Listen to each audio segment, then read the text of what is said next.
because she was vice president, and that the argument, you've been there 4 years, why couldn't you have had an impact?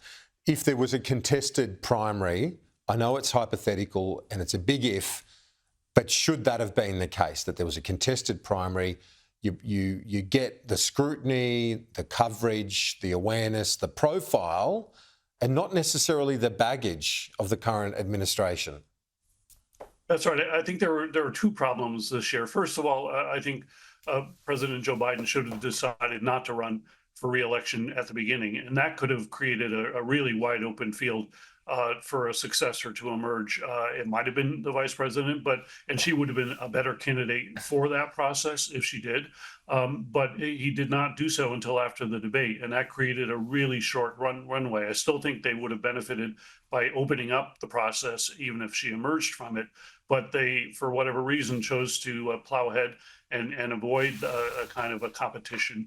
And then I think it was compounded by the fact that she didn't really take much time to introduce herself.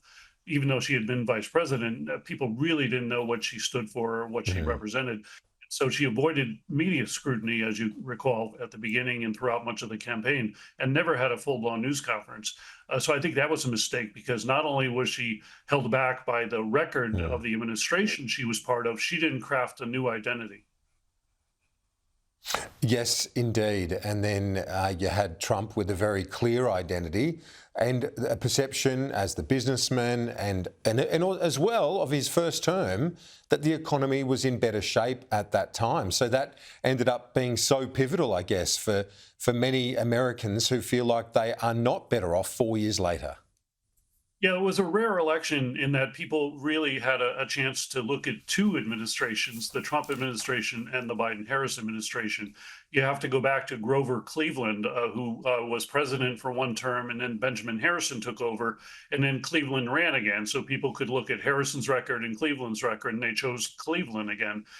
Same thing kind of happened here, where people felt better under Trump than they did under Biden and Harris. Trump probably would have won re-election if it were not for COVID. COVID really, I think, helped Biden win 4 years ago.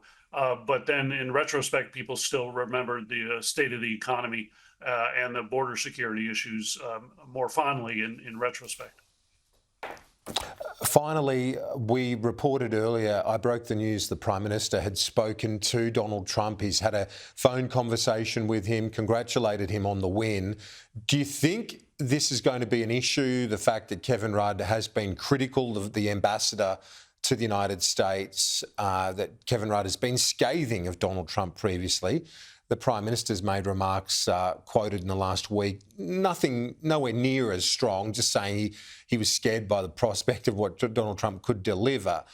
That's not as big an issue, but with the ambassador, how hard will that be to navigate, or is Trump transactional enough to say, okay, they're willing to move on and be constructive, let's do it?